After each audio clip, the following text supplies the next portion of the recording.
Bismillahirrahmanirrahim. Assalamualaikum warahmatullahi wabarakatuh.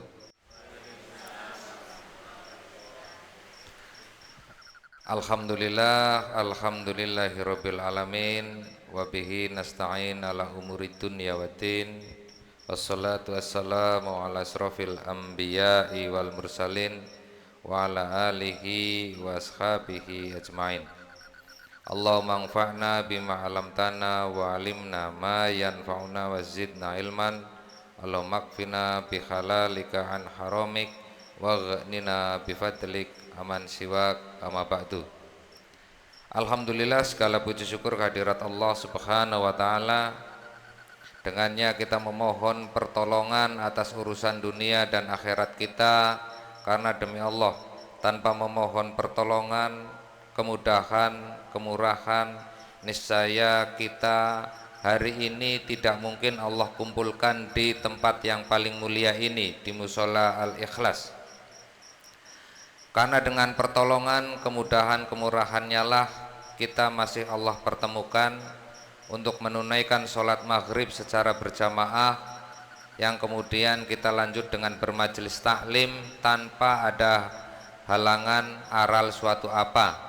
Alhamdulillah, hari ini Allah turunkan hujan yang mudah-mudahan menjadi rahmat untuk sekalian alam. Bukan sebaliknya kita menganggap hujan ini menjadi sumber bencana, sebagaimana yang sering kita dengar di berita-berita, bahwasanya karena curah hujan tinggilah sehingga terjadi atau mengakibatkan banjir bandang di berbagai daerah. Sesungguhnya Dhoharul fasad fil barri wal bahri bima kasabat aidinas. Sesungguhnya telah jelas bahwasanya bencana yang di laut, di darat itu adalah akibat tangan manusia.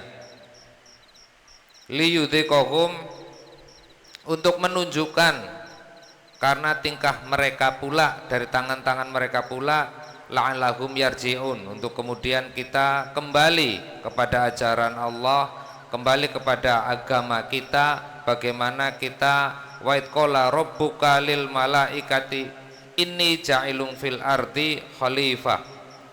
Sesungguhnya diciptakan kita itu di atas bumi ini untuk menjadi khalifah, kata Allah. Salam beserta sholawat marilah senantiasa kita curah limpahkan kepada junjungan Nabi besar kita Muhammad Sallallahu Alaihi Wasallam, sang khotamun nabiyyin, penutup para nabi yang sekaligus menutup sebuah risalah panjang, ad-dinul haq, agama Islam, sebagai agama yang semestinya menjadi petunjuk, menjadi pedoman hidup agar kita hidup di dunia hasanah wa fil akhirati hasanah, dan mudah-mudahan kita berpulang nanti tidak sempat mampir di neraka, wa qina adzabannar, amin ya rabbal alamin.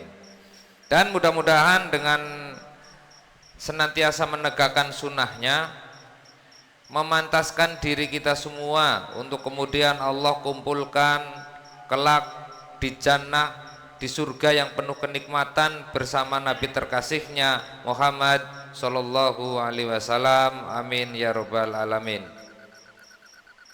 Pada malam hari yang berbahagia ini, izinkan Al-Fakir yang masih bodoh ini, yang masih terus belajar ini, untuk sedikit sharing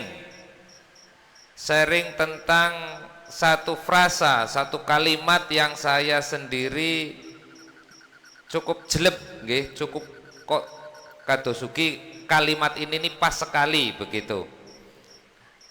adalah dari Dr. Hamim Ilyas, pimpinan Majelis Tarjih dan Tajdid Muhammadiyah. Beliau menggunakan kalimat atau frasa beragama yang serius. Kadose kalimat niki biasa mawon nggih, beragama yang serius begitu. Atau ya udkhulu fisilmi kafah, mungkin begitu kalau bahasa agamanya. Tapi ini pakai bahasa yang sederhana, ning kok malah pas sekali di hati saya. Makjeleb rasanya, beragama yang serius. Lah sekarang ini kita apa enggak serius kata seniku nggih pertanyaannya. Jadi ini cukup menggelitik kepala saya, pikiran saya. Sehingga sampai saya pikirannya seperti melayang kepada surat Sof ayat 5 nggih. Wa idh qala Musa liqaumihi ya qaumi lima tu'dzunani. Bahwasanya Musa itu seorang nabi Allah yang sangat kuat, sangat perkasa, yang disebut di berbagai kisah nggih. Nabi Musa ketika memukul seorang yang berkelahi niku kan sekali pukul sekali jotos langsung mati begitu. Jadi begitu perkasanya Musa. Ning teng Quran surat Sof ayat 5 Allah berfirman, wa idh qala Musa liqaumihi ya qaumi lima tu'dzunani. Ingatlah ketika Musa berkata kepada kaumnya, wahai kaumku, mengapa engkau menyakitiku? Wa qad ta'lamuna anni rasulullah ilaikum. Padahal kalian itu betul-betul tahu aku ini nabi kalian. Kinten-kinten ngaten nggih. Jadi kenapa engkau menyakitiku? Sekuat Musa saja mengeluh di hadapan kaumnya. Berarti betapa saya melihat di sini itu Nabi Musa ya sangat serius membawa risalah ini. Dan sepertinya keseriusan inilah, keseriusan dalam beragama inilah yang kita butuhkan kita sekarang ini, okay? Untuk menghadapi seperti Nabi Musa menghadapi kaumnya. Kalau dulu mungkin ngeyelnya seperti itu, barangkali ya tetap masih sama-sama ngeyel, mu ngeyele langkung ageng. Kon gencatan senjata malah sampai kemarin ini juga terjadi pengeboman. Lah niku kan ngeyele luar biasa umat Yahudi niku nggih. Lah barangkali keseriusan Nabi Musa inilah yang kita perlukan pada saat ini. Karena insya Allah barang siapa yang betul-betul serius terhadap agamanya, menjalani agamanya, insya Allah agama ini tidak lain tidak bukan untuk fid dunya hasanah wa fil akhirati hasanah. Jadi untuk menjalani kehidupan di dunia ini secara baik, yang mudah-mudahan kita berakhir di akhirat juga dalam kondisi yang paling baik. Lah maka insya Allah dengan beragama yang serius akan menghantarkan kita pada derajat tertinggi kita, okay? Akan mengangkat, menjunjung derajat tinggi di berbagai sendi. Semisal saya kemudian membayangkan ketika Nabi mengutus Abdurrahman bin Auf untuk mendirikan pasar. Karena pasar Yahudi sudah tidak bisa diandalkan lagi, penuh dengan praktik-praktik ribawi, penuh dengan kecurangan, timbangan yang dikurangi dan seterusnya. Sehingga ada istilah yang sederhana namun kena nggih. Sederhana ning kok antep begitu kinten-kinten. Itu diskusi para warga saat itu mengapa memilih pasarnya muslimin, karena timbangannya lebih anget, okay? Timbangannya bukan dikurangi tapi malah justru dilebihi, terus timbangannya langkung anget. Ini istilah saya saja, okay? Tapi memang begitu diskusinya para warga Yasrib atau Madinah saat itu. Jadi sudah dikenal, pokoknya kalau ke pasarnya muslim sudah barang tentu pasti jujur, ngaten. Lah artinya di sendi ekonomi, kalau kita menggunakan ekonomi Islam, insya Allah akan lebih baik daripada hari ini. Ketika hari ini pasar turun naik ndak karuan, ya memang sudah saatnya kembali kepada beragama yang serius, sehingga ekonominya nanti insya Allah memimpin lagi lah, ngaten. Kemudian di masalah teknologi, sekiranya zaman dulu angkutan transportasi masih menggunakan pedati, kalau kita memang beragama yang serius, insya Allah kita akan memberikan kontribusi alat transportasi dengan teknologi tinggi tanpa harus mengeksploitasi alam ini.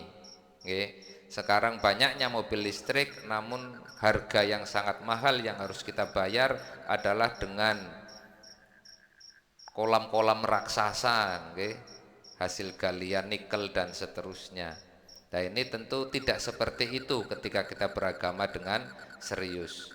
Maju ning boten ngerusak, kinten-kinten ngaten. Kemudian ketika kita beragama dengan serius, okay, terkhusus untuk menangani perihal kemiskinan. Kita merdeka sudah pinten tahun nggih? 70 sekian tahun lah, nggih, malah ngantos kesupen.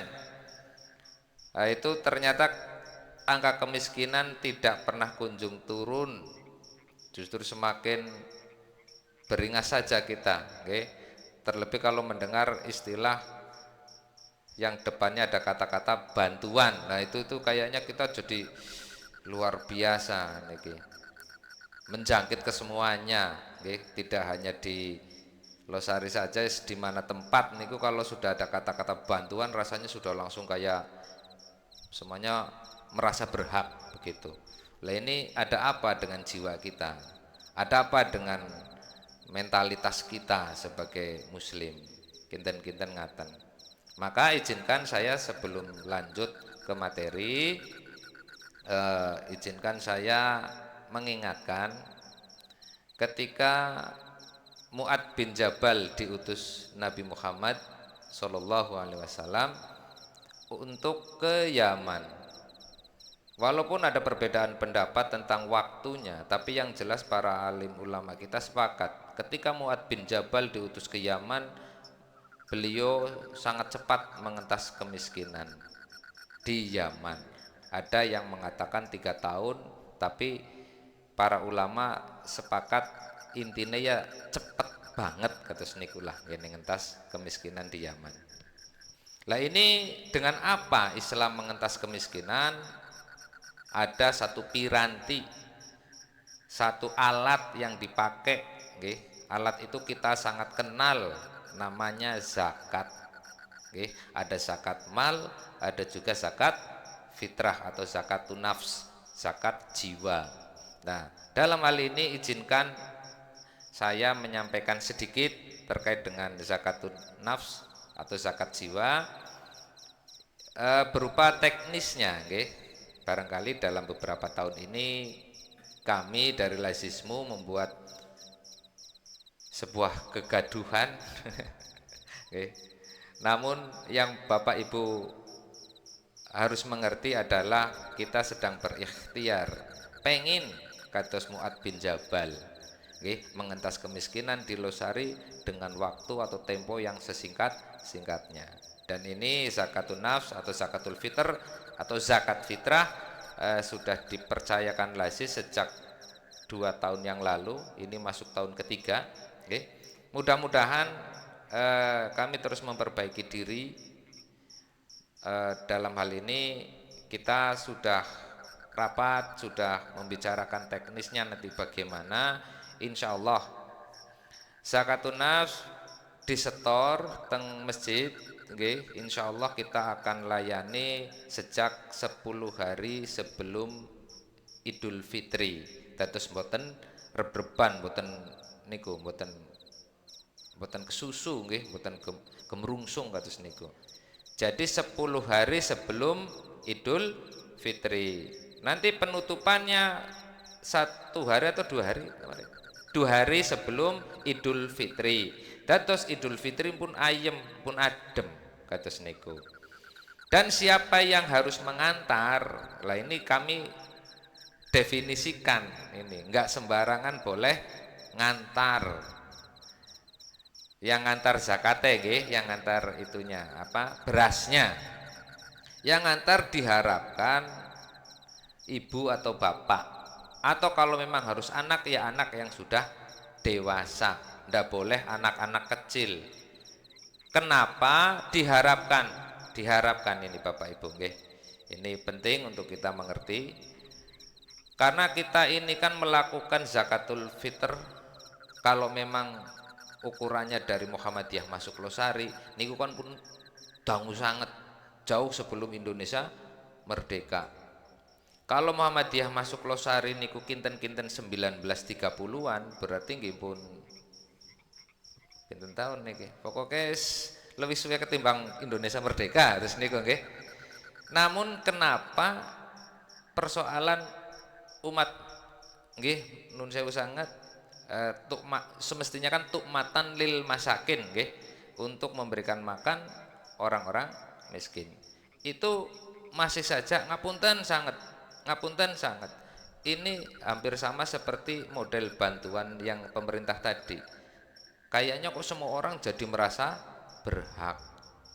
Sekali lagi, ada apa dengan mentalitas kita, ada apa dengan jiwa-jiwa kita sampai sedemikian itu.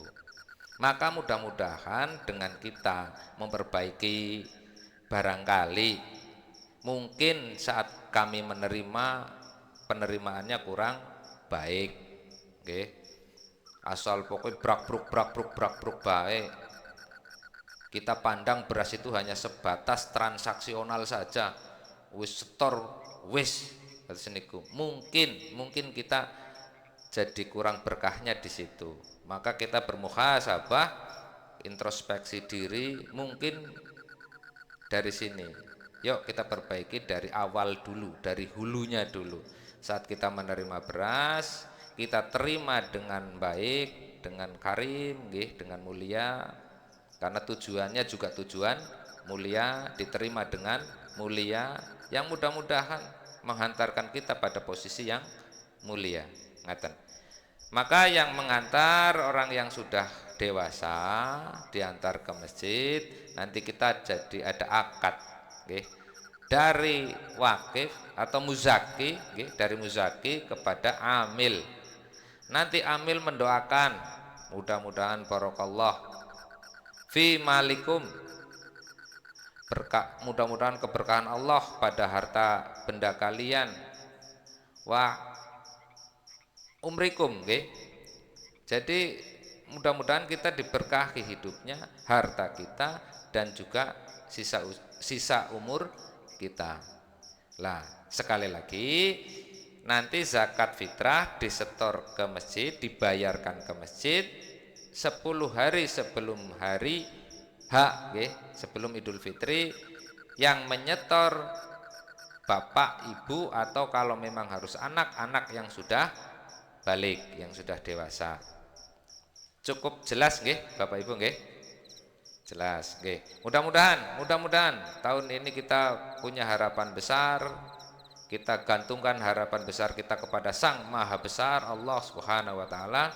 Mudah-mudahan kehidupan kita, sisa umur kita menjadi kehidupan yang paling membahagiakan. Amin ya rabbal alamin. Kita lanjut tentang beragama dengan serius. Ini apa yang disampaikan oleh Dr. Hamim Ilyas, pimpinan Majelis Tarjih kita. Beragama dengan serius. Mudah-mudahan ini bisa dibawa pulang, teling-eling. Iya ya, endean kurang serius ngene beragama terus niku. Karena ketika kita beragama dengan serius, banyak kemuliaan yang kita dapat. Salah satunya paling tidak niki nggih, itu terangkatlah segala sendi kehidupan kita. Bahkan Allah gambarkan dalam Quran surat Al-Anfal ayat 65, wahai Nabi Muhammad nggih, kobarkanlah semangat orang-orang mukmin untuk berperang. Kemudian jika ada 20 orang yang sabar di antara kamu, niscaya mereka dapat mengalahkan 200 orang. Dan jika ada 100 orang yang sabar di antara kamu, niscaya mereka dapat mengalahkan 1000 orang kafir. Karena mereka orang kafir itu adalah kaum-kaum yang tidak memahami layak kohun. Gambarannya berarti nek 20 ngalahna 200, nek wong 200 ngalahna 2000. Berarti wong siji ngalahna 10, nggih. Paling tidak semestinya muslimin ketika beragamanya dengan serius bandingannya wong siji niku wong kafir 10. Maka tidak heran lah, insya Allah kita tidak perlu heran ketika saudara-saudara kita di Gaza dikeroyok Amerika dan sekutunya niku nggih. Sampai hari ini masih tegar. Karena memang bandingannya ketika kita beragama dengan serius paling boten setunggal niku bandingannya sedoso. Lah ini tertulis jelas di Al-Anfal 65 ya ayyuhan nabiyyu haridul mu'minin 'alal qital. Dia seru, kobarkan semangat perang. Oh, kata seniku. Ini berarti seruan jihad niki nggih. Iyakum minkum isyruna sobirun, intinya 20 orang sabar yaglibuna mi'atain 20 bandingane kali atus, dan itu kalah ya, kalah seperti itu kinten-kinten. Maka mari nggak perlu yang aneh-aneh, yang angel-angel seniki, sing penting diserusi mawon ngene beragama. Toh kesuksesan itu seperti apa kan sampai hari ini kita masih tidak ada acuan yang tetap. Jare wong sukses nek jabatannya dhuwur. Nek jabatannya dhuwur tapi ora tahu ketemu wong tuane dadi sedih. Lah akhirnya kepengine jabatannya dhuwur napa unggal dinten kali tiang sepuhe. Kan ngaten nggih.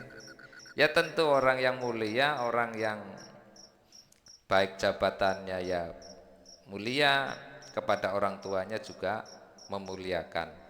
Ngaten nggih. Lah ini bisa ditempuh ketika beragamanya serius. Karena kalau beragamanya tidak serius, mung sukses-sukses tok, anaknya atau sekang wong tua, bukapan baline, bukapan bisa jenguke. Biasanya seperti itulah ketika sandaran kita bukan sandaran pada agama. Dan yang kedua, ketika kita beragama dengan serius, ini akan mengantarkan penganutnya menjadi muhsinin. Muhsinin apa? Orang-orang yang memberikan kebaikan. Orang yang baik memberikan kebaikan. Dan kebaikan ini diberikan kepada setiap levelnya. Ketika kebaikan ini di tingkat keluarga, maka insya Allah keluarganya tenang, keluarganya bahagia, tidak banyak kekurangan, hidupnya selalu menyenangkan lah. Baiti jannati. Paling tidak ketika orang-orang muhsinin hidup di dalam keluarga, keluarganya bahagia. Baiti jannati. Kemudian kalau orang-orang muhsinin ini hidup di tingkatan masyarakat, masyarakatnya insya Allah yang gemar tolong menolong.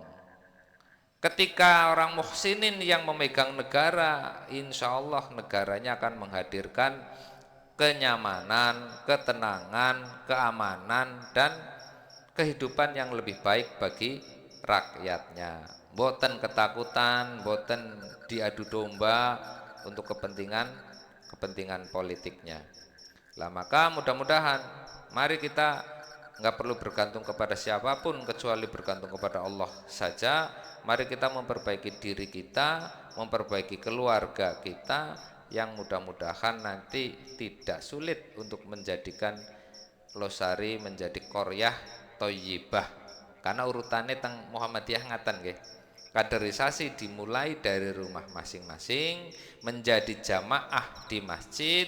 Insya Allah berkumpulnya orang-orang yang soleh di masjid akan membawa dampak yang baik kepada desanya, kepada kampungnya. Ngaten nggih. Jadi insya Allah kita mulai dari level keluarga, kemudian level jamaah di masjid, Mudah-mudahan kita bisa mewarnai desa ini menjadi qaryah thayyibah, menjadi desa yang baik, yang jauh dari bencana nggih, karena bencana sekarang ini lagi luar biasa. Mudah-mudahanlah desa kita aman. Kemudian anak kita juga gemar ke masjid, pokoknya mementingkan agamanya dibanding keinginannya. Nah, izinkan saya sharing sedikit nggih, kalau wingi anak wadon kula meminta sesuatu begitu yang tidak saya turuti. Minta lagi sesuatu juga tidak saya turuti. Ada dua keinginan yang anak saya minta, tapi tidak satupun yang saya turuti.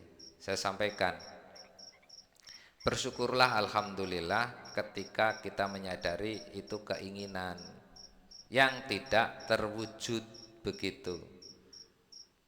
Ayah khawatir keinginan itu menjadi sebuah obsesi yang apa-apa kita ingin harus dituruti. Ini yang membahayakan. Dan Indonesia sudah terlalu banyak orang-orang yang obsesif. Indonesia sudah dipenuhi banyak orang-orang yang berambisi besar, yang apa-apa kudu kelakon, kudu dituruti. Sementara tidak begitu. Allah mengajarkan kita tidak begitu. Kan qad aflaha man tazakka, sungguh beruntung orang-orang yang disucikan, orang yang bersuci. Kemudian surat Al-A'la, napa? Lanjut.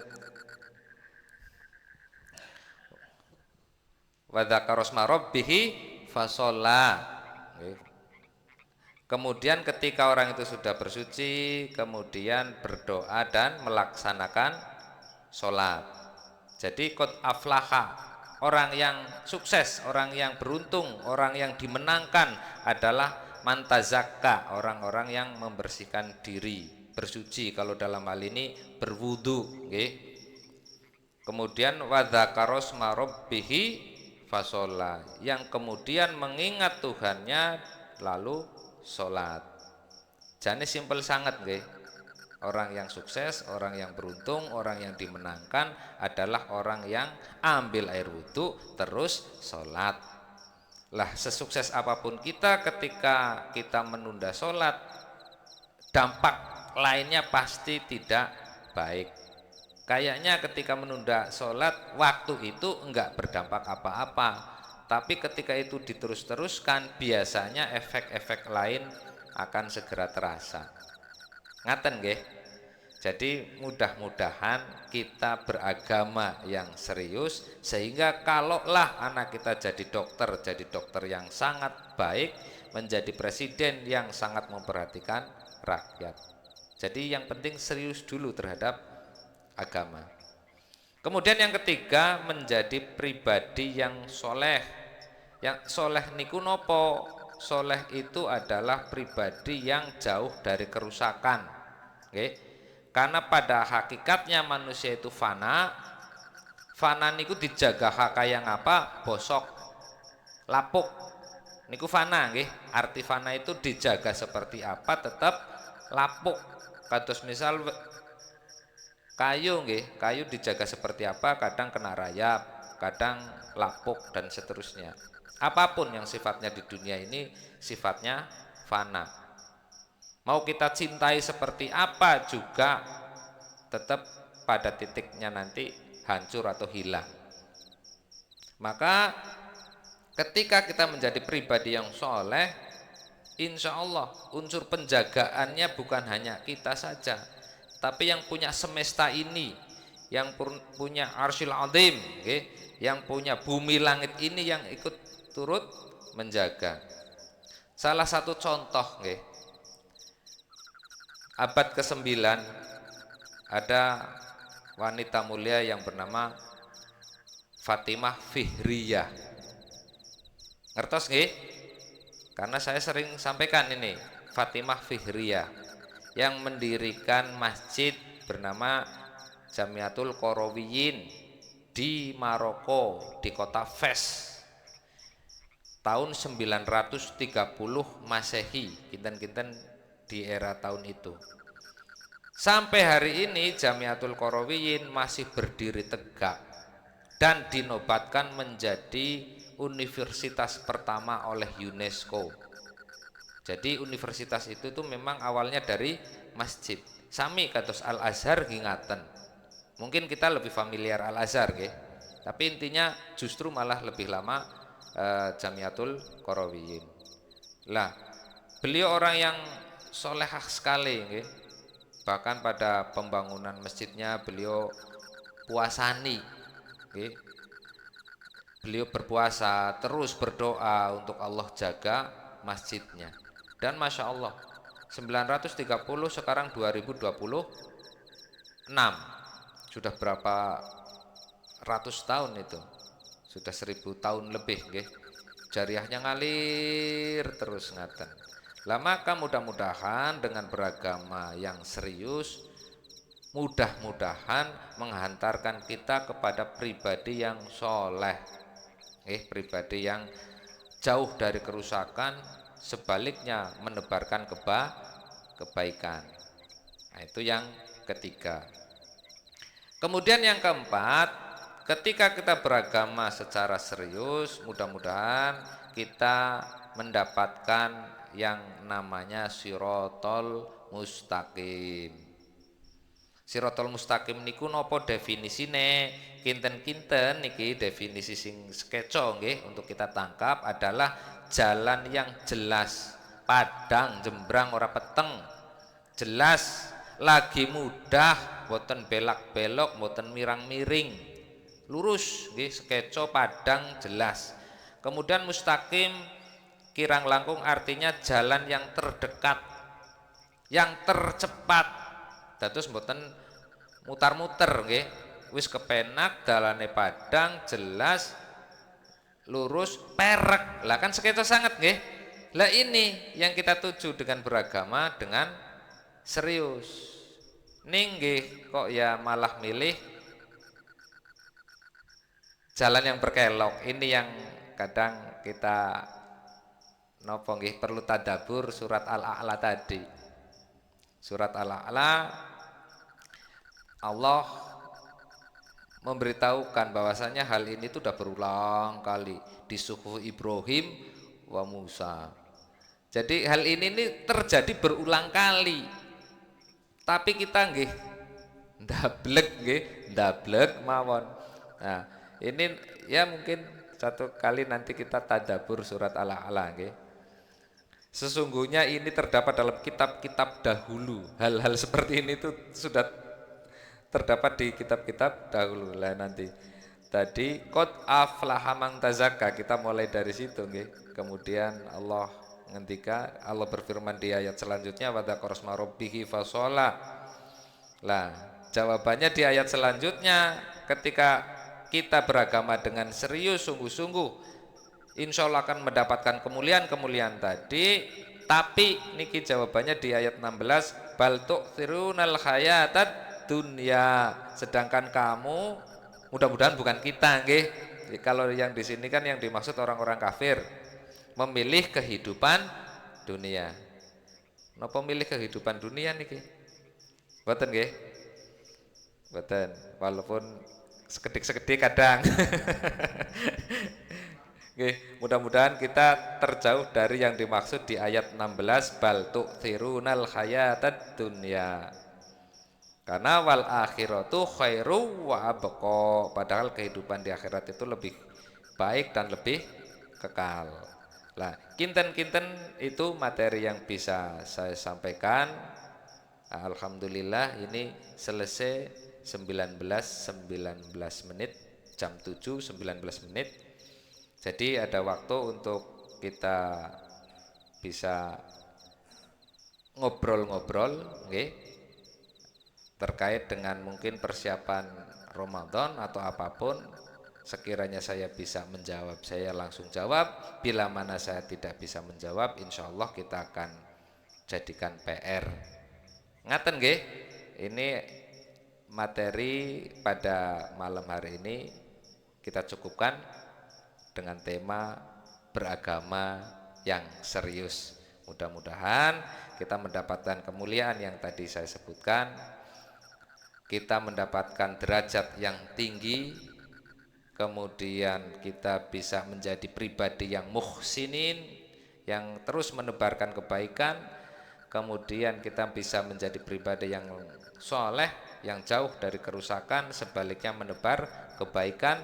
Yang keempat, kita menemukan sirotol mustaqim, jalan yang mudah, yang gampang, yang sekeco. Ngaten nggih.